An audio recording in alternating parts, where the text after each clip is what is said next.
time for me to give you a 7,000 mile update on my 2021 Civic Type R. In just 3 short months, that is right, I have driven 7,000 miles, which is kind of ridiculous. But my Mustang Cobra is almost done being fixed, and then I'll be able to drive that 50% of the time. Before we get started, I have a quick announcement. If you guys get me to 10,000 followers on Instagram, I will do a giveaway. And the giveaway will benefit everybody, it won't just be for Honda owners. My Instagram is camhill182, and it's also linked in the description of all my videos, so once I get to 10,000 followers, I will announce a giveaway. Thank you very much.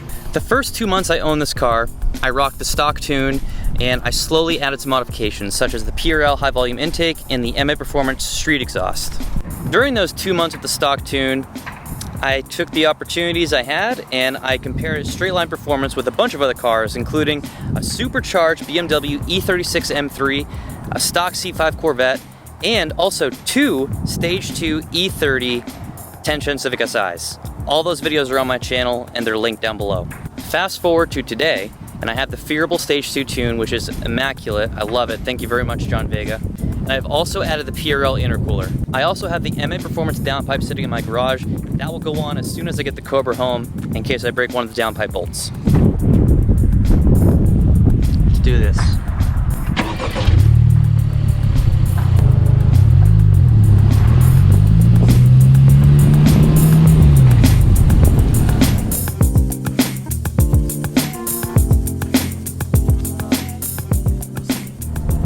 First thing I want to talk about is second gear grind.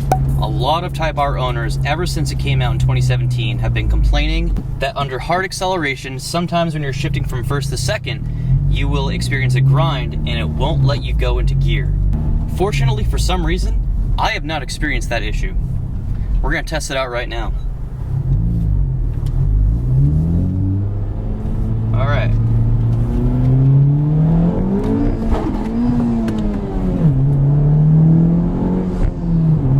Okay, that's the first time I've experienced that. No. I swear that's the first time that's happened. Wow. Guys, leave a like for the grind. You gotta be kidding me. I've taken this thing to the drag strip. I've done several performance comparisons where I either launched it or I did a first gear roll and never experienced it until today. That very moment. All right, moving on, I immediately noticed a huge difference from the SI. Since this engine is larger in displacement, it has so much more natural power before you even get into the turbo. So how this car can accelerate at 0 PSI would probably take the SI maybe 2 or 3 pounds of boost. That was negative 2 PSI and it moves so nicely. And on the K20C1, the combination of VTEC and turbo, it's amazing. I swear I can feel VTEC kick in sometimes. But here's something interesting about VTEC with this car. Obviously, we all know VTEC is only on the exhaust cam with the K20C1. Here's a quote from John. It's on at light load, then off at high load at low engine speeds. Then on again at higher engine speeds and loads. So VTEC is a pretty complicated thing. It's not as simple as the older cars where you hit a certain RPM and then it's on. It's not like that with this car. Next thing I want to hit is rev hang. I get asked a lot of questions about rev hang with this Type R. Is rev hang bad? Is it obnoxious on the Type R?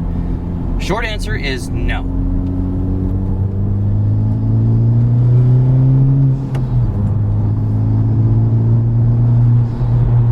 The clutch that comes with the Type R has a single mass flywheel versus the dual mass flywheel with the 10-gen SI.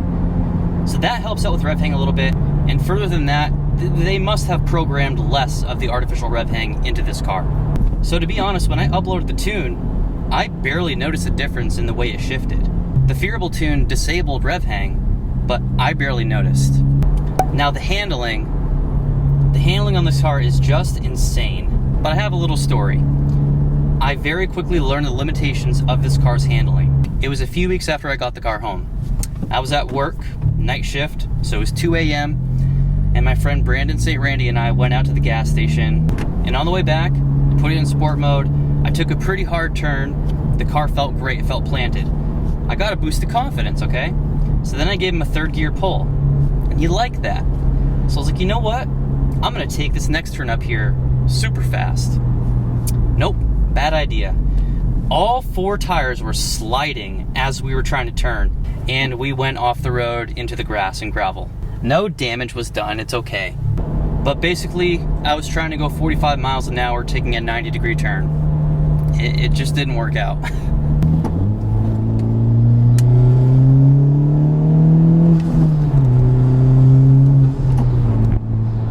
And one more thing, I do plan on tracking this car. It's just that it's about 100 degrees here up in Northern California. So when it starts to cool down, I will take this to Sonoma Raceway and Thunderhill Raceway. 25 miles per hour. We're not gonna go 25.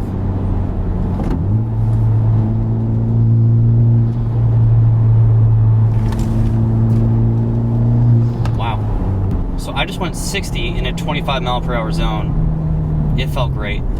This car is amazing. Now I want to hit on sort of a depressing topic. Unfortunately, dealerships mark up this car more often than not. This car has been on sale in North America for 4 years now, and dealerships are still marking this car up $5,000, $10,000, $20,000. I got very lucky with mine. I found this at MSRP in Indianapolis with no add-ons, so I just paid MSRP. I've been getting a lot of questions from people asking me, hey, what is your advice on trying to find one of these at MSRP right now? Or how much would you pay? Well, I would be willing to pay MSRP. I held out and I found it at MSRP. Unfortunately, I think it'll be pretty much impossible to find one at MSRP right now. The economy is out of control. I'm sure you guys are all aware, or at least somewhat aware of what's going on. It's just not looking good. The prices of everything have skyrocketed, including cars. If used 10-gen Civic SIs are going for about $30,000 in some areas, there's no way those same geographical locations are going to sell Type Rs at MSRP. It's just not going to happen. If it were up to me, I would just make it illegal to mark up vehicles in the United States. The last issue I want to talk about is the whistling sound that the air conditioning makes. I didn't even know that was a thing on these 10-gens until I experienced it for myself with my Type R. A lot of people have both commented on my videos and messaged me on Instagram telling me that this is actually a problem that can be fixed under warranty. Well, since this community is so great, I actually had one of my subscribers named Miguel message me on Instagram, and he told me that he is a master tech for Honda. He explained everything that I need to do, which you can easily do at home. So I will make a video on that sometime this week, and hopefully it fixes the problem. But if you don't know what this problem is, this is what the car should sound like under full throttle.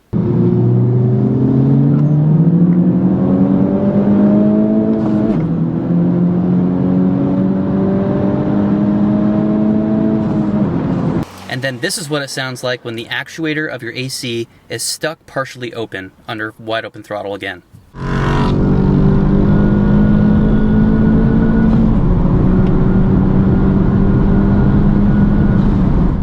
Overall, I'm extremely happy with the car.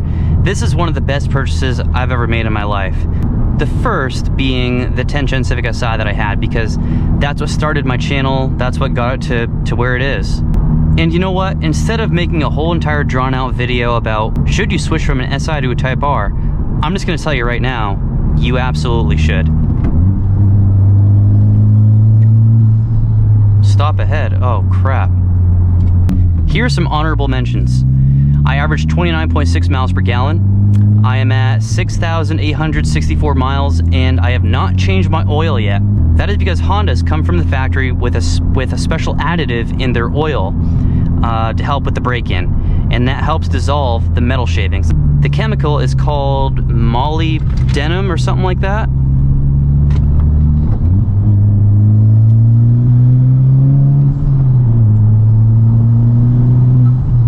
I've actually tried to get my oil changed twice already, and my service guy said, no, hold off until your oil life gets down to like 30 or 40% because of the break-in additives that are in the oil.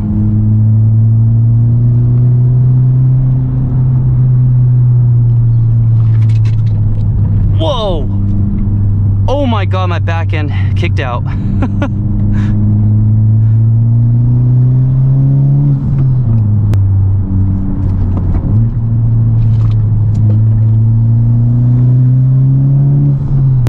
That's all I have for the Type R, but before I end this video, I'm finally going to give you an update on the Cobra. Here it is. It's time. It's been a long wait, ladies and gentlemen. It's been about 3 weeks since you last saw the Cobra on the channel, and I'm happy to announce that it is all fixed and it's ready to go, and it's ready to be used and abused. Look at this. Oh, it needs a wash. We got fingerprints. That looks like a paw print. That's okay. It needs a paint correction anyway, and I'm very prepared to do that. No fifth gear sign is still in there. Hell yeah. All right, let's go see what the damage is. I hope my estimate of about $1,800 stays true. We'll see. What's happening? What's up, my guy? Oh, no, I got good news for you. What was that? I said I wish I had good news for you. What's the bad news? So it goes into fifth in reverse now, but one time out of three, when you're in fifth gear and you throttle, it's coming out of fifth. Which is really weird because the whole thing just got replaced with the updates. Okay. More than likely it's something to do with fifth gear slider. He's all, but that slider came with that kit, so. Does reverse do the same thing? Where No, reverse stays in. It's just fifth. And it doesn't do it every time. It just, we were test driving and it came out once, and so my guy was like, what? Hold on. So then he kept driving, you know what I mean? To keep trying it to see if was it just a fluke that he didn't go all the way in or whatever, but he said no, it was probably 1 out of 3 times, so about 33% of the time, if you're in fifth and you go to gas it to pass or anything, it's popping itself out of fifth gear. Oh crap. Unfortunately, I have to take it back out, which I really don't want to do, but you know, it is what it is. Yeah. Yeah. Do you think it might be like the main shift fork of the transmission? No, he said the four. No, it wasn't the four. He said really the one thing that could cause that or whatever would be the slider for that gear, which is, you know, so it slides in and out. He's like, the fork, no. The gear, no. You know, all that. He's like, none of that stuff. Synchro, you'd have problems getting in. Gear, you'd have problems getting in. It goes in super smooth. It just, for whatever reason, gas it and it'll pop out. Okay. Not every time, but enough that I'm not going to give it back to you. So when he opened up the transmission, all the gears looked good? Reverse was not good. Oh, okay. Reverse was in 4 pieces. Okay. So do you... here's a question for you. So what I was doing is I was in fifth gear when this happened on the highway, and I went to go downshift to fourth. And I went to go to fourth. This is, you know, obviously I'm not going to put it past me, but this is, I mean, that's my 6th manual car. Yeah. So I've never gone to the wrong gear by accident. And with that car, that does have a reverse lockout, right? Yeah. And that's been a thing since like the 80s. Yeah, exactly. So all of them will have, everything has it, yeah. It wouldn't let me go into reverse. No. Okay. And he said that you know, it was, what he saw was common for that fifth reverse problem. And yeah. The problem really lies mostly in the reverse gear, is the actual issue. He said, but because it's stacked up next to fifth, it can affect fifth. Okay. Yeah, so he said everything, you know, he said fifth gear looked good, reverse was completely broken, you know, he's like, but that's what I usually see, reverse gear was in 4 pieces, and that one, the fork and everything was damaged because it broke, you know. So then you get you got all new parts in reverse. He said the gear was fine. You put a new slider into fifth, synchro into fifth, just because, you know, you're there. And that was about it. And those are upgraded parts from Tremec? I think you got Tremec ones. Yeah, we usually get them through Transtar, but they're typically almost all upgraded stuff is Tremec stuff. Cool. I mean, Tremec is, because I know Borg Warner made that transmission, and then Tremec bought the rights to it in 1998. Yeah. So more than likely, any parts you're getting now, or at least upgraded parts, are definitely coming Tremec. You know, any of your standard parts, you might still be able to get Borg Warner parts for it, but yeah, you don't want that. Yeah, exactly. Not on that portion of the transmission. The rest of it's probably fine because they never had any issues. No, Tremec's good, but so I'm gonna have to pull that thing back out and figure out what's going on. I did talk to him. He said literally, I'm probably gonna get in there. It's gonna take me 45 minutes to fix whatever it is that isn't right. He's like, something's slightly out of alignment, something simple. He's like, it's gonna be super easy. I'll be able to get it in and out of here once we get it back on the bench. He's like, I'm sure it's gonna go quick and we can get get it right back in for you. So Okay. we'll get there eventually. Cool, man. All right, Hey, man. I'll talk to you tomorrow. I'll talk to you hopefully, soon. Yeah, hopefully I'll at least have an answer for you tomorrow and get back to you like the next day or something. Sure. All right, man. Thanks. Take care. What's up, guys? Sorry.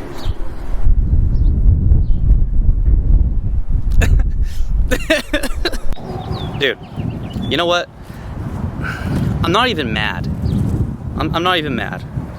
So I don't think they're gonna charge me for that. Well, they shouldn't charge me for that. I don't think they will. But what are you gonna do, guys? Wait a few more days? That's all we can do. You heard what he said. He said he's gonna get it in right after the car they're working on is finished. Oh man. Hey, look at that. I just noticed this little detail. It has Cobra on the brake caliper. It's pretty cool. God, I must say though, this car is so clean underneath. I mean, you would not think this is from 1997.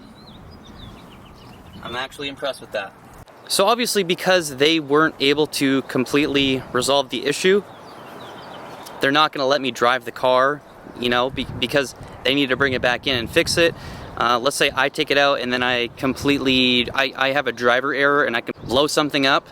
Then at that point, they're not going to do all that extra work for free, because then I created a new problem or I made it worse or something like that. So since they're the experts, I'm just gonna wait a couple more days, and when it's done, it's done.